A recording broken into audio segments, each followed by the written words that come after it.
है सच्चाई। 1 लाख वैकेंसी आएगा या 46,000 या 20,000, कुछ समझ में नहीं आ रहा। क्या हुआ बैठक में? TRE 4 के लिए जब बैठक लगाया गया आंदोलन के बाद, उसका क्या नतीजा आया?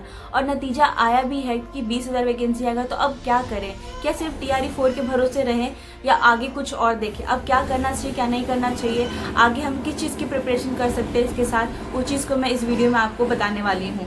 तो सबसे पहले गाइस, आप लोग का स्वागत है मेरे चैनल पे। आई होप आप सब अच्छे होंगे, लेकिन मैं जानती हूँ कि आप लोग पूरी तरीके से अच्छे नहीं हैं। सबके अंदर ये कहीं ना कहीं है डाउट्स कि अब कैसे करना है, क्या करना है, अब कितना दिन लगेगा, अब ये लोग प्री लेंगे, मेंस लेंगे, तो ये तो कंफर्म हो गया। दोस्तों, TRE 4 से रिलेटेड बहुत बड़ा कन्फ्यूजन सामने आ रहा है। पहले कहा जा रहा था कि 46,000 प्लस वैकेंसीज आएगी, लेकिन अब इस पे बात चल रहा है कि 46,000 ना आकर लगभग 20,000 वैकेंसीज आएगी।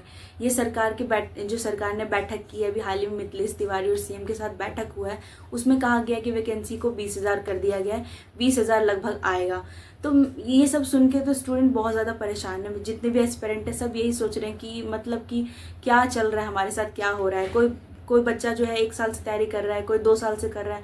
किसी के लिए ये सिर्फ एक नौकरी नहीं है, उसके ज़िंदगी बदलने का एक मौका है। वो लोग कैसे इस चीज़ को हैंडल करें, और ये क्या सच बात है? देखो, मैं यहाँ पे कोई अफवाह नहीं फैलाऊंगी और ना ही मैं कोई कुछ गलत बोलूँगी किसी चीज़ के लिए। मैं बस इतना ही कहना चाहती हूँ कि हाँ, पहले बात थी कि 46,000 वैकेंसी आएगी, अब बात चल रही है कि 20,000। सरकार चाहती है कि जो हमारा जो वैकेंसी इकट्ठा एक साथ ना देकर हम बच्चों को थोड़ा थोड़ा हर एक साल थोड़ा थोड़ा दे दे, 20,000 करके 5 साल में 1 लाख वैकेंसी दे टीचर वाला, जिसकी वजह से वो लोग सिर्फ 20,000 लाने की बात कर रहे हैं। हालांकि इस पे कोई पुख्ता सबूत नहीं है कि ये ऑफिशियल नहीं है, अभी तक ये ऑफिशियल नहीं हुआ है कि ये बात सच है कि नहीं सच है। लेकिन देखिए आगे क्या होता है। लगभग मुझे तो लगता है कि 20,000 आएगा, क्योंकि आप देख सकते हैं कि इतना आंदोलन होने के बाद भी और ज़्यादा हमारे साथ जितना बुरा हो सकता है उतना ही किया जा रहा है। अब हम जिसके पास एज नहीं है ना, मैं कहूँगी कि आप इस लाइन में जाइए मत। अगर आपके पास एज नहीं है तो आप किसी और वैकेंसी में जाके देखिए। जो SSC के एग्जाम्स होते हैं, रेलवे के एग्जाम्स होते हैं, ये सब आप ट्राई करिए। इस BPSC के चक्कर में मत रहिए, ये TRE के चक्कर में, क्योंकि इसमें थोड़ा लंबा खींचेगा। अगर आपके पास एज नहीं है तो आप इसको छोड़ सकते हैं थे। और अगर आपके पास थोड़ा टाइम है, अगर 2-3 साल का टाइम है, तो आप इसके साथ साथ जो BPSC प्रीलिम्स PCs के एग्जाम्स होता है उसकी तैयारी करिए। क्योंकि अगर आपको इसमें भी 2 एग्जाम देना है, उसमें भी 2 एग्जाम देना है, तो जितना आप इसके लिए पढ़ रहे हैं ना, उतना अगर आप उसके लिए भी पढ़ते स्टार्टिंग से, तो अब तक आपका प्री क्लियर हो जाता है।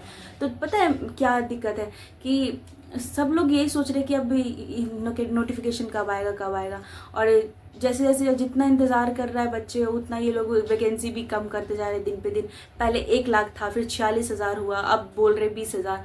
तो लोगों को, बच्चों का मोटिवेशन टूट रहा है। इस वजह से टूट रहा है कि कंपटीशन इतना ज़्यादा है। लोग हर साल भरे जा रहे हैं बच्चे। 8 लाख 9 लाख से भी ऊपर बच्चे इस बार फॉर्म भरेंगे, और सिर्फ 20,000 वैकेंसी में क्या होगा? हमारा होगा भी कि नहीं होगा? हम सिर्फ ऐसे ही पढ़ते रह जाएंगे। तो इस वजह से भी लोग डिमोटिवेट हो रहे हैं। ये बात सही भी है, कंपटीशन तो बढ़ेगा ही, सबको डिमोटिवेट फील हो रहा है, इवन मेरे को भी फील हो रहा है। लेकिन इसका सिर्फ ये सॉल्यूशन नहीं है कि हम छोड़ दें, इस वजह से पढ़ना छोड़ दें, सिर्फ आंदोलन करें। देखो, आंदोलन चाहे जितना भी कर लो, अब मुझे ऐसा लगता है सरकार को कोई फर्क नहीं पड़ता आंदोलन से। फिर से आंदोलन है, अगर आंदोलन में जाना पड़ा तो मैं जाऊँगी, लेकिन मैं आपको बता रही हूँ कि फिर से भी आंदोलन भी होगा तो कुछ नहीं करेगी सरकार। मुझे तो लगता है इवन 20,000 से ना करके 18,000 ना कर दे। लेकिन खैर, इस पर कोई ऑफिशियल नोटिफिकेशन नहीं आया है, तो हम अभी इसकी क्लैरिटी नहीं है, तो आप प्लीज़ इस पर ध्यान मत दीजिए। बहुत सारे र्यूमर्स चल रहे हैं, तो आप इस पर ध्यान मत दीजिए। जब तक ऑफिशियल नोटिफिकेशन नहीं आता, आपको ध्यान देने की कोई ज़रूरत नहीं है, क्योंकि आप फालतू में टाइम वेस्ट करेंगे, डिमोटिवेट होंगे, और ज़्यादा र्यूमर्स सुनने से आप ओवर थिंक ज़्यादा करेंगे, सॉरी। ठीक है, तो आप जितना हो सके उतना कोशिश करिए कि इन सब चीज़ों से दूर रहे। जब तक ऑफिशियल नोटिफिकेशन नहीं आ जाता, तब तक आप ठीक से रहेंगे। अगर जो हमारे जो नेता छात्र लीडर्स हैं, अगर ज़रूरत पड़ी, उन्होंने कहा कि आंदोलन करना है, तो हम लोग साथ देंगे उनका, क्योंकि अपने हक के लिए लड़ने के लिए जब तक मौका मिलेगा, जब तक हम लोग लड़ेंगे। लेकिन आपको अब मैं बताती हूँ कि आपको करना क्या चाहिए। अभी आप क्या कर सकते हैं।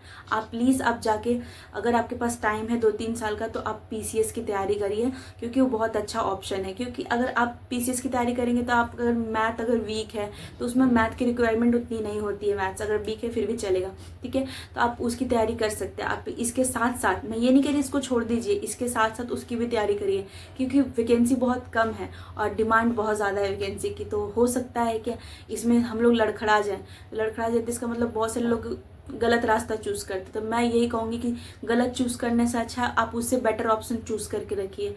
अगर मान लीजिए कि इसमें हमारा नहीं होता है तो आप जो हमारा बीपीएससी पीसीएस का एग्ज़ाम होता है वो हर साल करवाया जाता है, हम उसके लिए तो एलिजिबल होंगे ना, तो उसके लिए भी तैयारी शुरू करिए। मैं कोशिश करूँगी, अब मैं तो यही सोच रही हूँ कि मैं अपना पीसीएस की तैयारी शुरू कर दूँगी, साथ साथ बीपीएससी का भी करूँगी, प्री का भी, ये जो तैयारी का प्री है उसके लिए भी करूँगी और उसका भी स्टार्ट कर दूँगी। अगर आप ये सोच रहे हो कि आंदोलन करने से ये जो हमारा बीपीएससी में तैयारी में प्री और मेंस है ये हट जाएगा, तो बिल्कुल नहीं हटेगा। ये बिल्कुल हट ही नहीं सकता है, आप कितना भी आंदोलन कर लो, आप शर्त लगा लो, नहीं हटेगा। क्योंकि एक बार सरकार ने ठान लिया है तो ठान लिया है। वैसे भी जो मिथिलेश तिवारी हमारे जो शिक्षा मंत्री है उन्होंने अपना पलड़ा झाड़ दिया है कि इसमें हमारा कुछ नहीं है, जो बीपीएससी आयोग जो एग्ज़ाम लेगा वो इनके ऊपर डिपेंड करता है। अब आप अच्छे से जानते हैं कि किसके ऊपर डिपेंड करता है। सारा कुछ करने के लिए सीएम और जो हमारी शिक्षा मंत्री है वो शामिल है, और एग्ज़ाम लेने के लिए वो जो वो कहेंगे वो होगा। तो ये तो हम लोग को हेरा फेरी करवाया जा रहा है कि कैसे हम लोग को अलग ऐसे माइंडसेट बना दे कि वो करना है, इस पे उस पर टाल दे रहे हैं। तो उसका तो कुछ कह ही नहीं सकते। आप खुद सोच लीजिए, इतना करने के बाद भी आपको लगता है कि वो वैकेंसी में जो हमारा वैकेंसी आएगा उसमें मेंस नहीं लेने वाले हैं, ठीक है। तो आप प्लीज़ परेशान मत हुए इस चीज़ से। मैं इसीलिए आज ये वीडियो सिर्फ आपके लिए बना रही हूँ। अगर आप डीमोटिवेट हैं तो प्लीज़ अपने आप को डीमोटिवेट होने मत दीजिए। अपनी प्रिपरेशन को किसी और एग्ज़ाम के लिए भी तैयारी करिए। आपके लिए सबसे बेस्ट ऑप्शन, अगर आपके पास एज है तो आप पीसीएस की तैयारी करिए साथ साथ। अगर जी ये नहीं निकला तो प्री तो ज़रूर निकलेगा, और इतना पढ़ने के बाद आपके पास इतना नॉलेज हो गया कि आपसे मेंस भी क्लियर हो जाएगा। जब देना ही है तो आप ज़्यादा तैयारी करते हैं, ठीक है। और इतना भी ज़्यादा डिमोटिवेट मत होइएगा कि आप गलत कदम उठा लें। तो प्लीज़ इन सब र्यूमर से भी दूर रहिएगा और जितना हो सके अपने पढ़ाई को स्टार्ट करिए। हाँ, मानती हूँ कि ये हम लोग को नौकरी चाहिए था जल्दी, इस वजह से इस चीज़ को हमने चूज़ किया था कि हम बीएड करेंगे, डीएलएड करेंगे, जल्दी जॉब लग जाए, लेकिन जो किस्मत में रहेगा वही होता है। तो आई होप कि आपको ये बात समझ में आया होगा। नो कि कंपटीशन बढ़ रहा है, लेकिन क्या कर सकते हैं, आपको इस चीज़ से डरना नहीं। और हाँ, सिलेक्शन उन्हीं का होगा जो अपनी मेहनत को नहीं छोड़ेंगे, अपना जो प्रैक्टिस है उसको करना नहीं छोड़ेंगे।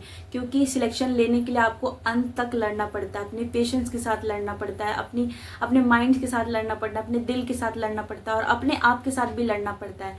तो आप ये मत सोचिएगा कि नहीं अब क्या होगा कि नहीं होगा इतने कम वैकेंसी में, तो ऐसा नहीं है। आप अपनी कोशिश तो करिए, अपनी कोशिश को जारी रखना है। और जो लोग यहीं पे मेहनत को अपना छोड़ देंगे ना, वो लोग तो बस यहीं से आप डिमोटिवेट हो जाओगे, तो फिर आगे कुछ नहीं हो पाएगा, आपको कोई कुछ नहीं बिगाड़ पाएगा, मतलब आपको कोई समझा ही नहीं सकता है, ठीक है।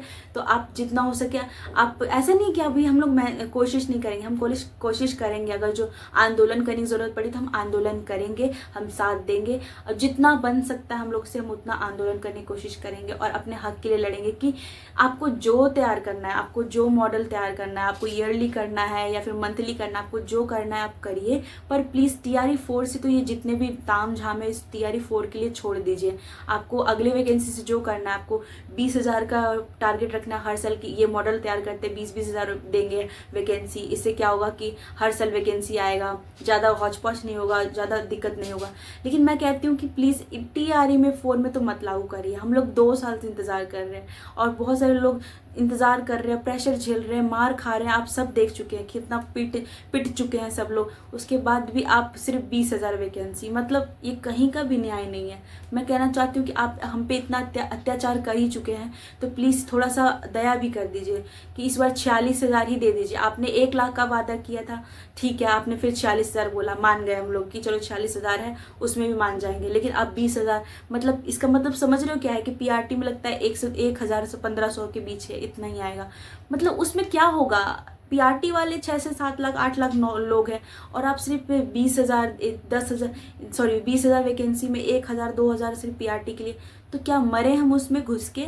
मरने के लिए हम लोग को इतनी सी वैकेंसी दी जा रही है, कुछ समझ नहीं आ रहा। आपकी क्या राय है गाइस? आप प्लीज़ मेरे को कमेंट करके बताना कि ये जो 20,000 वैकेंसी है ये सही है हमारे लिए या 46,000 आना चाहिए। कमेंट करके ज़रूर बताना, ठीक है। और प्लीज़ चैनल को सब्सक्राइब करना, लाइक करना फॉर मोर वीडियोस।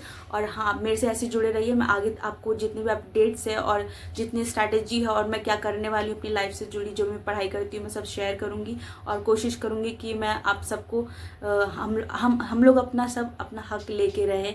आंदोलन हो तो हम लोग ज़रूर उसमें पार्टिसिपेट करें, ठीक है। Thank you so much for watching.